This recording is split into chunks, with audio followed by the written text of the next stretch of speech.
सूरत शहर की समृत विहार कॉलोनी में रहने वाले मनोहर लाल जडेजा जी के सुबह हमेशा की तरह बहुत अनुशासित होती थी।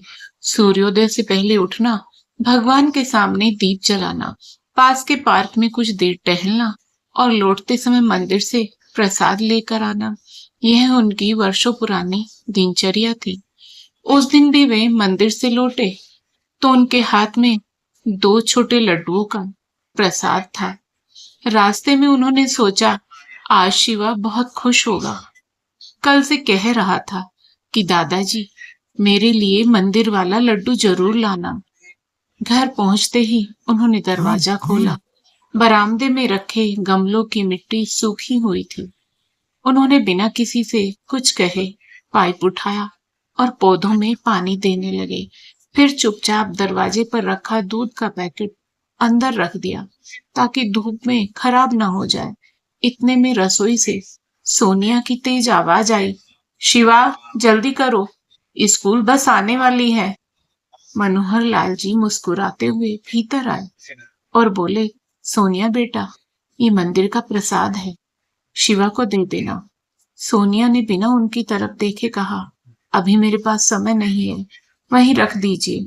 उन्होंने प्रसाद मंदिर में रख दिया और फिर देखा कि खाने की मेज पर पानी का जग बिल्कुल खाली था। वे धीरे धीरे रसोई तक गए। बेटा, अगर समय मिले तो एक गिलास पानी दे देना। बस इतना कहना था कि सोनिया का धैर्य टूट गया।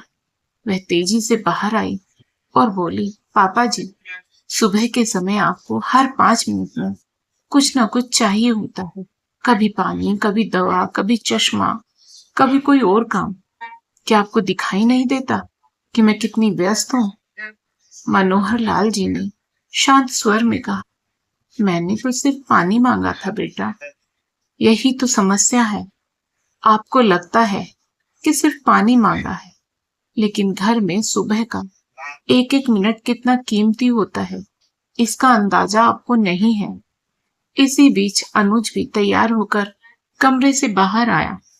क्या हुआ सोनिया? तुम ही अपने पापा से पूछ लो। सुबह सुबह हर काम मेरे ही भरोसे छोड़ देते हैं। अनुज ने धीरे से कहा, पापा ने अगर पानी मांग लिया तो इसमें इतना नाराज होने की क्या बात है? सोनिया ने तुनक कर जवाब दिया, हाँ, क्योंकि करना तो मुझे ही पड़ता है। तुम्हें तो बस ऑफिस जाना होता है। इतने में 8 साल का शिवा अपना स्कूल बैग लेकर बाहर आया। उसने दादाजी के हाथ में प्रसाद देखा तो दौड़कर बोला, दादाजी, मेरे लिए लाए हो? मनोहर लाल जी का चेहरा खिल उठा। हाँ बेटा, तेरे लिए ही लाया हूं। शिवा ने जैसे ही प्रसाद उठाया, सोनिया ने झटके से उसके हाथ से डिब्बा ले लिया। पहले नाश्ता करेगा, फिर प्रसाद मिलेगा। शिवा उदास होकर चुप हो गया। मनोहर लाल जी ने धीरे से कहा, बच्चा ही तो है सोनिया बेटा। लेकिन सोनिया का गुस्सा अभी शांत नहीं हुआ था। वह बोली, और हाँ पापा जी, एक बात साफ साफ सुन लीजिए। अब आपकी हर छोटी बड़ी जरूरत पूरी करना मेरे बस की बात नहीं है। मैं अकेली पूरे घर का बोझ नहीं उठा सकती। मनोहर लाल जी ने कोई उत्तर नहीं दिया। उन्होंने चुपचाप खाली गिलास उठाया, खुद पानी भरा और बरामदे में जाकर बैठ गए। उनकी खामोशी देखकर अनुज भी कुछ नहीं बोला। यही बात मनोहर लाल जी को सबसे ज्यादा चुभती थी। उन्हें बहू की डांट से उतना दुख नहीं होता था जितना अपने बेटे की चुप्पी से। वे सोचने लगे, जिस बेटे की उंगली पकड़कर चलना सिखाया, आज वही मेरी इज्जत बचाने के लिए 2 शब्द भी नहीं बोल पाता। उधर सोनिया अभी भी बड़बड़ा रही थी। पड़ोस वाले शाह अंकल को देखो, इस उम्र में भी कितने सक्रिय हैं। अपने खर्च खुद उठाते हैं, किसी पर बोझ नहीं बने। फिर उसने व्यंग्य से कहा, और हमारे यहाँ? वह वाक्य पूरा भी नहीं कर पाई। कि शिवा मासूमियत से पूछ बैठा, मम्मी, बोझ किसे कहते हैं? कमरे में अचानक सन्नाटा छा गया। सोनिया कुछ क्षण के लिए चुप रह गई। अनुज ने बेटे को डांटकर बात टालनी चाहिए। चलो बेटा, बस आने वाली है।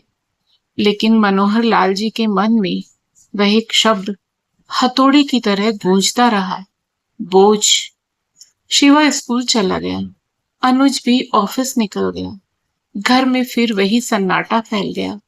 मनोहर लाल जी धीरे धीरे अपने कमरे में पहुंचे। कमरे की दीवार पर टंगी मालती जी की तस्वीर के सामने खड़े होकर वे देर तक उसे देखते रहे। उनकी आंखों से आंसू बह निकले।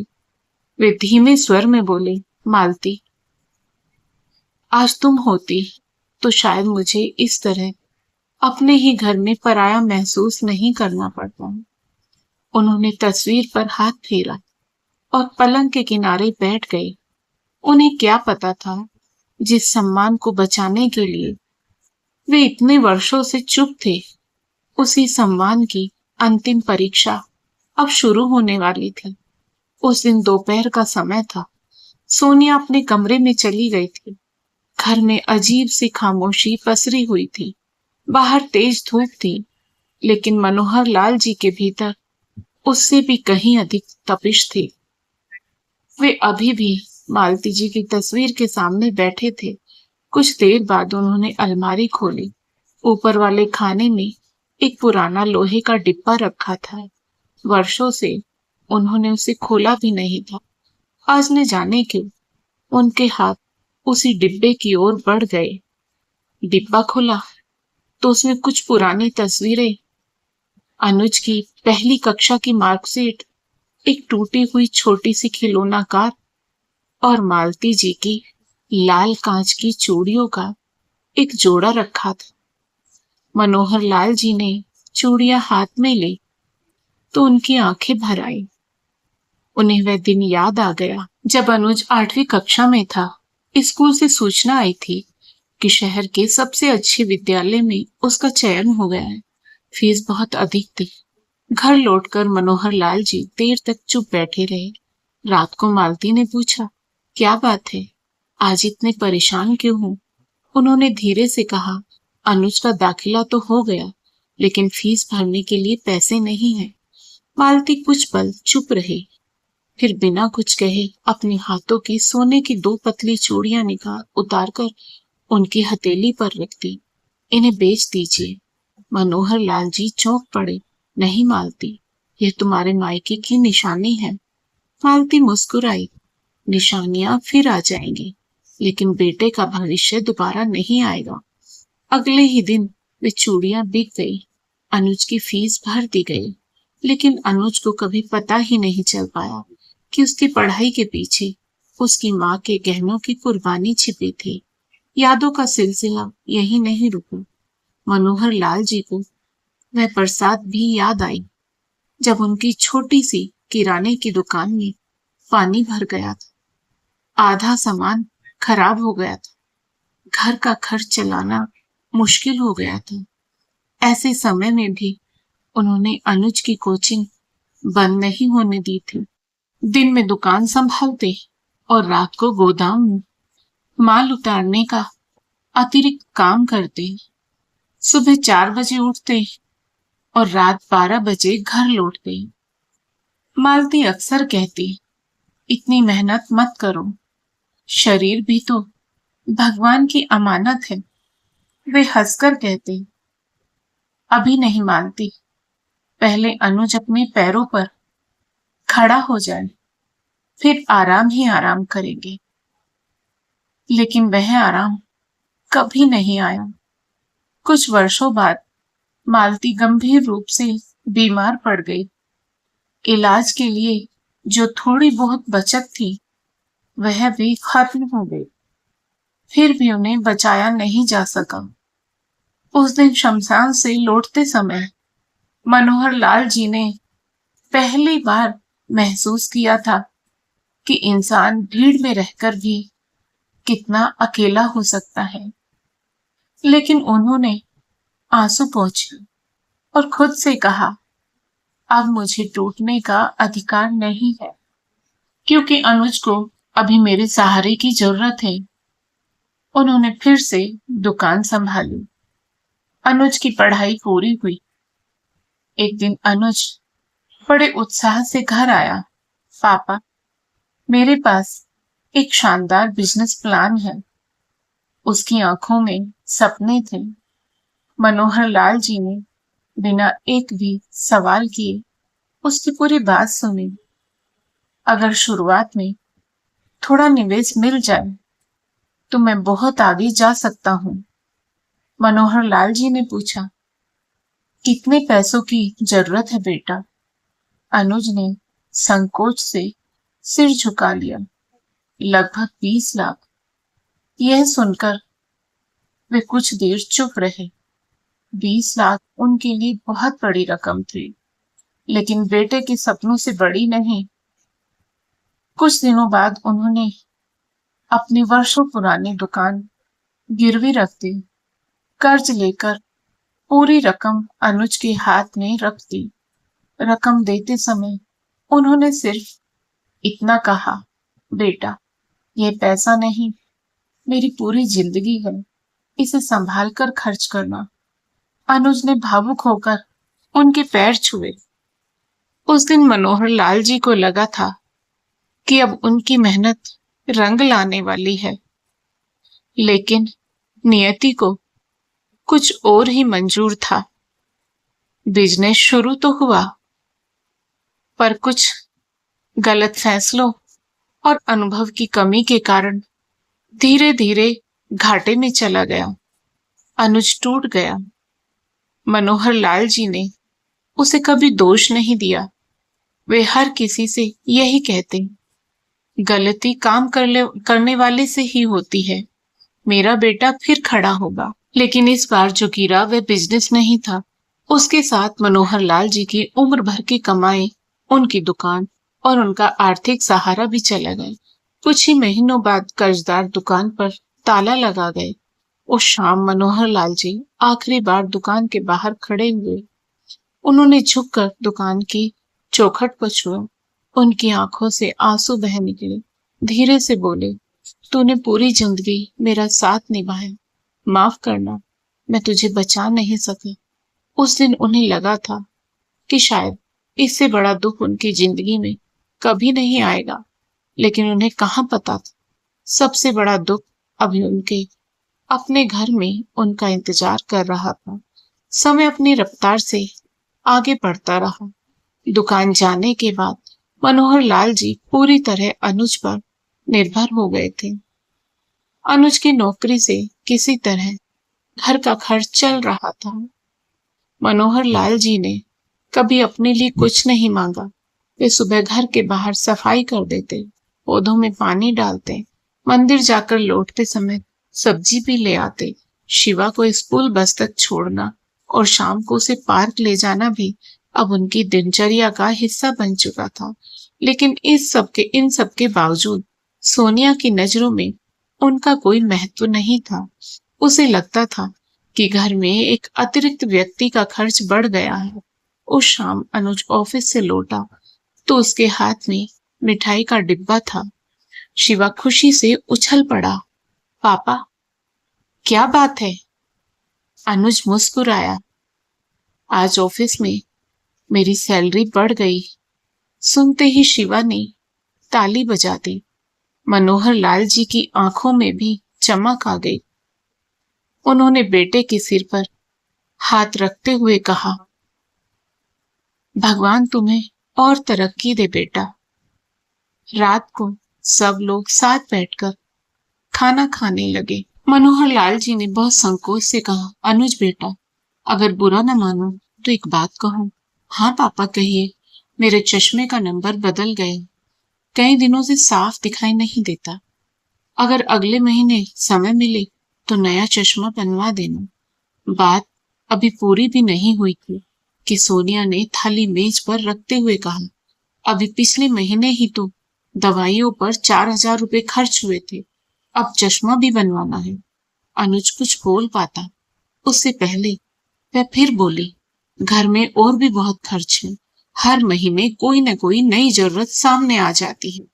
मनोहर लाल जी तुरंत बोले, रहने दो बेटा, अभी पुराना चश्मा ही चला लूंगा। उन्होंने बात वहीं खत्म कर दी, लेकिन भीतर कुछ टूट गया था। उन्हें पहली बार लगा कि अब वे अपनी छोटी सी जरूरत भी खुलकर नहीं कह सकते। अगली सुबह रविवार था। शिवा की स्कूल की छुट्टी थी। वह अपने दादाजी के साथ बैठक में बैठा रंग भर रहा था। तभी सोनिया रसोई से आवाज लगाते हुए बोली, शिवा, इधर आओ। शिवा दौड़कर आया। सोनिया ने अलमारी से कुछ पुराने अखबार, टूटे प्लास्टिक के डिब्बे और बेकार सामान निकालकर एक कोने में रख दिया। फिर बोली, कबाड़ी वाला आने वाला है। जो चीज काम की नहीं होती उसे घर में नहीं रखते, समझे? शिवा ने भोलेपन से पूछा, मम्मी, जो चीज काम की नहीं रहती उसे बेच देते हैं। हाँ बिल्कुल, बेकार सामान घर में जगह ही घेरता है। शिवा ने मासूमियत से सिर हिला दी। कुछ देर बाद कबाड़ी वाला आया। घर के बाहर तराजू लगा। पुराने अखबार, लोहे का कबाड़ और टूटा सामान सब तोला जाने लगा। शिवा बड़ी उत्सुकता से यह सब देख रहा था। तभी उसकी नजर बरामदे में कुर्सी पर बैठे मनोहर लाल जी पर गई। उसे अचानक सुबह मम्मी की बात याद आ गई। जो चीज काम की नहीं रहती उसे घर में नहीं रखती। वह दौड़ता हुआ सोनिया के पास आया और मासूमियत से बोला, मम्मी, क्या हुआ? अगर कोई इंसान भी किसी काम का न रहे तो क्या उसे भी कबाड़ी वाले को दे देते हैं?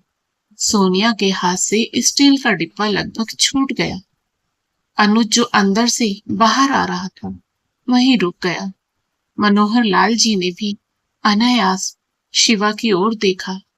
शिवा अभी भी पूरी मासूमियत से अपनी माँ के जवाब का इंतजार कर रहा था। सोनिया कुछ नहीं बोल पाई, लेकिन बच्चे का मन कहाँ रुकता है। वह फिर बोला, मम्मी, आपने तो कई बार कहा है कि दादाजी अब कोई काम नहीं करते, तो क्या जब कबाड़ी वाला फिर आएगा तब दादाजी को भी ले जाएगा? पूरा घर एक पल के लिए जैसे पत्थर का हो गया। मनोहर लाल जी के हाथ से पानी का गिलास छूटकर जमीन पर गिर पड़ा। कांच बिखर गया, लेकिन उससे ज्यादा बिखर चुका था उनका दिल। उन्होंने कांपते हुए शिवा को अपने पास बुलाया। शिवा डर गया। उसे लगा शायद उसने कोई गलती कर दी। मनोहर लाल जी ने उसे सीने से लगाया और बड़ी मुश्किल से मुस्कुराते हुए बोले, नहीं बेटा, इंसानों को कोई कबाड़ी नहीं ले जाता। फिर जब किसी घर में किसी की जरूरत नहीं रह जाती। उन्होंने वाक्य अधूरा छोड़ दिया। आगे शब्द ही नहीं बचे। वे धीरे धीरे उठे और अपने कमरे में चले गए। कमरे का दरवाजा बंद करते ही वर्षों से रोके हुए आंसू बह निकले। वे मालती जी की तस्वीर के सामने बैठ गई।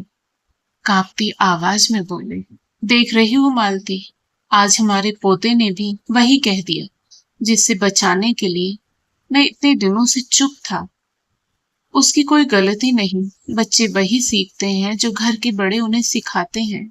उधर बाहर बैठक में पहली बार अनुज ने सोनिया की ओर कठोर नजरों से देख लिया। तुम्हारे शब्द अब शिवा की भाषा बन चुके हैं। सोनिया के पास कोई जवाब नहीं था। वह सिर झुकाकर खड़ी रही, लेकिन जो घाव मनोहर लाल जी के मन पर लग चुका था वह अब किसी माफी से भरने वाला नहीं था। उसी रात अपने कमरे की बुझी हुई बत्ती में बैठे मनोहर लाल जी ने जीवन का शायद सबसे कठिन निर्णय ले लिया। अब मैं इस घर में एक भी दिन नहीं रहूंगा। उन्हें नहीं पता था कि वे कहाँ जाएंगे, लेकिन इतना तय था कि अब वे वहां नहीं रहेंगे जहां उनका अस्तित्व रोज रोज अपमान की आग में जलता रहे। उस रात मनोहर लाल जी की आंखों में नींद का एक कतरा भी नहीं था। बाहर पूरा घर गहरी नींद में सो चुका था, लेकिन उनके भीतर यादों का तूफान उठ रहा था। वे कभी मालती जी की तस्वीर को देखते, कभी अलमारी में रखी पुरानी फाइलों को रात के लगभग 2:30 बजे उन्होंने धीरे से अपनी चारपाई छोड़ी। कमरे की हल्की पीली रोशनी में उन्होंने अलमारी खोली, एक छोटा सा कपड़े का थैला निकाला। उसमें 2 जोड़ी सादे कपड़े, एक पुरानी शॉल, दवाइयों की छोटी डिब्बी और मालती जी की तस्वीर रख ली। अलमारी बंद करने से पहले उनकी नजर उस खाली खाने पर गई जहां कभी दुकान की रजिस्ट्री और जमीन के कागज रखा करते थे। उन्होंने एक लंबी सांस ली। सब कुछ तो पहले ही चला गया, अब यहाँ बचा ही क्या है। वे धीरे धीरे बाहर आए। शिवा के कमरे का दरवाजा आधा खुला हुआ था।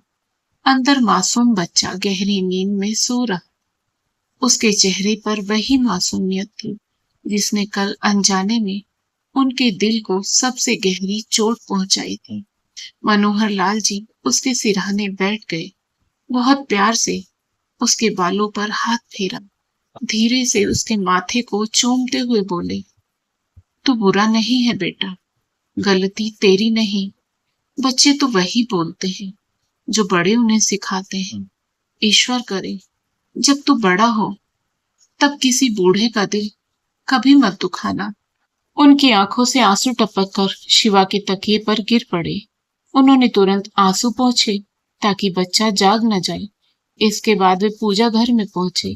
भगवान श्री कृष्ण की मूर्ति के सामने हाथ जोड़कर काफी देर तक खड़े रहे। फिर धीरे से बोले, प्रभु, आज पहली बार मैं अपना घर छोड़कर जा रहा हूँ। अगर मुझसे कोई भूल हुई तो क्षमा कर लो, लेकिन अब मेरे आत्म सम्मान की रक्षा केवल आपके हाथ में है। इतना कहकर उन्होंने भगवान के चरणों में माथा टेका और चुपचाप मुख्य दरवाजा खोलकर बाहर निकल गए। सुबह होने में अभी काफी समय था। सड़कें लगभग सुनसान थी। हल्की ठंडी हवा चल रही थी। मनोहर लाल जी बिना पीछे मुड़े चलते रहे। उन्होंने एक बार भी पलटकर अपने घर को नहीं देखा। उन्हें डर था, अगर एक बार पीछे देख लिया तो शायद उनके कदम रुक जाएंगे। करीब 1 घंटे तक चलते चलते वे सूरत रेलवे स्टेशन पहुंच गए। प्लेटफॉर्म पर चहल पहल शुरू हो चुकी थी। कुछ लोग अपने सफर पर निकल रहे थे, कुछ अपने परिजनों को विदा कर रहे थे। हर तरफ किसी न किसी का अपना था। सिर्फ मनोहर लाल जी ही ऐसे थे जिनका अब कोई ठिकाना नहीं था। उन्होंने खाली बेंच पर बैठकर अपने थैले को बगल में रख लिया, जेब टटोली। सिर्फ 120 रुपए थे। उन्होंने मन ही मन हिसाब लगा, इतने पैसों में कितने दिन गुजारा होगा। तभी सामने एक छोटा सा बच्चा रोता हुआ दिखाई दिया। वह शायद 5-6 साल का था। घबराकर इधर उधर भाग रहा था। लोग आते जाते उसे देख रहे थे, लेकिन किसी के पास रुकने का समय नहीं था। मनोहर लाल जी तुरंत उठे। वे उसके पास गए और प्यार से बोले, क्या हुआ बेटा? बच्चा सुबकते हुए बोला, दादाजी, मम्मी नहीं मिल रही। उन्होंने उसका हाथ पकड़ लिया। डरो मत, मिल जाएगी। करीब 10 मिनट तक वे बच्चे को लेकर पूरे प्लेटफॉर्म पर घूमते रहे। आखिर एक महिला घबराई हुई दौड़ती हुई आई और बच्चे को सीने से लगा लिया। उसकी आंखों से आंसू बह रहे थे। बेटा, तू कहाँ चला गया था? फिर उसने मनोहर लाल जी की ओर मुड़कर हाथ जोड़ दिए। बाबूजी, अगर आप नहीं मिलते तो पता नहीं मेरा क्या होता। मनोहर लाल जी हल्का सा मुस्कुराए। बच्चे भगवान का रूप होते हैं बेटे, इन्हें संभाल कर रखा करो। महिला ने पर्स से कुछ पैसे निकालकर उनकी ओर बढ़ाए। कृपया ये रख लीजिए। मनोहर लाल जी तुरंत पीछे हट गए। नहीं बेटी, मैंने कोई सौदा नहीं किया, मैंने तो बस इंसानियत निभाई है। महिला भावुक होकर उनके चरण छूने लगी। वे झेप गए और वहां से आगे बढ़ गए। लेकिन जाते जाते उनके मन में एक अजीब सा विचार आया। आज भी दुनिया में ऐसे लोग हैं जो एक अजनबी बूढ़े का सम्मान करना जानते, फिर मेरे अपने ही मुझसे दूर क्यों हो गए? स्टेशन से बाहर निकलते निकलते सुबह पूरी तरह से हो चुकी थी। भूख अब धीरे धीरे महसूस होने लगी थी। सड़क किनारे एक छोटी सी चाय की दुकान खुली थी। उन्होंने 10 रुपए की चाय और 2 सूखे बिस्किट लिए। चाय पीते पीते उनकी नजर पास की मेज पर रखे अखबार पर पड़ी। आदत से मजबूर होकर उन्होंने अखबार उठा लिया। पन्ने पलटते पलटते अचानक उनकी नजर नीचे छपे एक छोटे से विज्ञापन पर जाकर ठहर गई। दोस्तों, आज का भाग यहीं समाप्त होता है। आगे की कहानी अगले भाग में। राधे राधे दोस्तों।